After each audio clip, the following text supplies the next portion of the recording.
ជំរាបសួរបងប្អូនជាទីគោរពនិងជាទីស្រឡាញ់រាប់អានទាំងអស់គ្នាជួយធ្វើការ share ជួយធ្វើការ share និង follow page មួយផងដែរចេញពី Spirit Science សិល្បៈមានវិធីមួយដើម្បីលើសពីព្រំដែនរវាងការពិតនិងការស្រមើស្រមៃដោយប្រែក្លាយវត្ថុប្រចាំថ្ងៃទៅជាស្នាដៃដ៏អស់ស្រស់ស្អាតឧទាហរណ៍ដ៏ល្អឥតខ្ចោះមួយនៃរឿងនេះគឺជាកញ្ចក់សាមញ្ញមួយដែលត្រូវបានបង្ហាញយ៉ាងលម្អិតដែលវាហាក់បីដូចជាមានអ្វីដែលជាពិតប្រាកដនិយមជាការពិតទៅទៀតអ្វីដែលធ្វើឲ្យគំនូររូបនេះកាន់តែអស្ចារ្យនោះគឺវាមិនមែនជារូបថតឬក៏រូបភាពដែលបង្កើតដោយ AI នោះទេវាជាការងាររបស់មនុស្សក្នុងការអនុវត្តរបស់ Maretta ដែលជាវិចិត្រករដ៏ល្បីល្បាញនៅក្រោយ One Punch Man ការគូកែវអនុវត្តនេះបង្ហាញមិនត្រឹមតែជាជំនាញបច្ចេកទេសប៉ុណ្ណោះទេប៉ុន្តែថែមទាំងជាការយល់ដឹងយ៉ាងស៊ីជម្រៅអំពីពន្លឺស្រមោលនិងទម្រង់ផងដែរMaretta ដែលត្រូវបានគេស្គាល់ដោយស្នាដៃនៃសិល្បៈដ៏អស្ចារ្យរបស់គាត់នៅក្នុង One Punch Man នាំមកនៅកម្រិតនៃការយកចិត្តទុកដាក់ដូចគ្នាចំពោះព័ត៌មានលម្អិតចំពោះអ្វី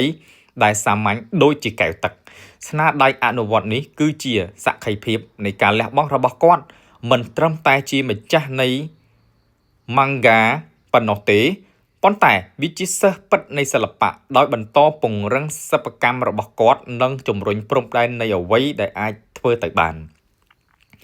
ការពិតដែលបានថាជាស្នាដៃអនុវត្តគូបញ្ជាក់បន្ថែមទៀតអំពីតម្លៃនៃដំណើរការលើសពីភាពល្អឥតខ្ចោះនៅក្នុងពិភពលោកមួយដែលជារឿយៗឲ្យតម្លៃលើលទ្ធផលការលះបង់របស់ Maretta ចំពោះការអនុវត្តរបស់ខ្លួនដែលមានការបង្រៀនយ៉ាង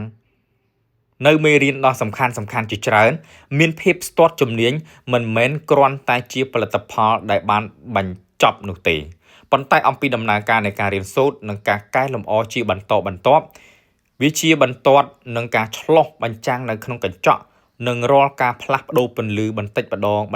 ងប្រាប់រឿងរ៉ាវអំពីម៉ោងដែលបានចំណាយពេលលើការកែលម្អបច្ចេកទេសការពិសោធន៍និងការរីកចម្រើនជាវិចិត្រករស្នាដៃនេះ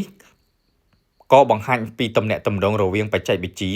និងអ្នកជំនាញរបស់មនុស្សផងដែរខណៈពេលដែលសិល្បៈដែលបង្កើតដោយ AI កំពុងតែកាន់តែរីករាលដាលវាជាការសំខាន់ក្នុងការទទួលស្គាល់តម្លៃមិនអាចជំនួសបាននៃការប៉ះរបស់មនុស្ស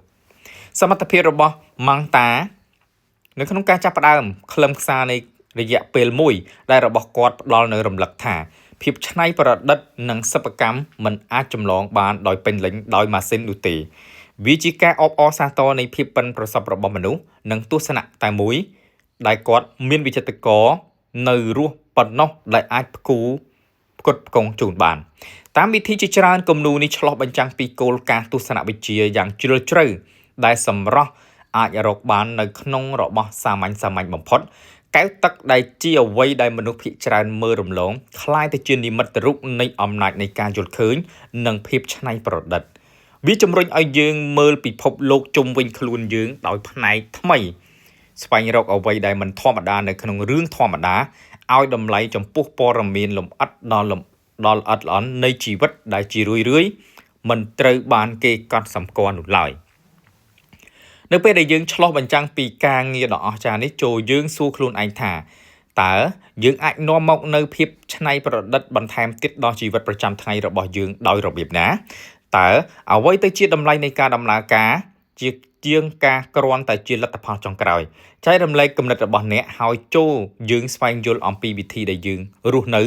បន្តភាពរីកចម្រើននិងបង្កើតការស្វែងរកសម្រស់នៅក្នុងរឿងភាពសាមញ្ញបំផុតជួយធ្វើការចែករំលែកវីដេអូនេះបន្តជូនពរឲ្យបងប្អូនជួបតែសំណាងល្អនិងសុខសុវត្ថិភាពគ្រប់ក្រុមគ្រួសារ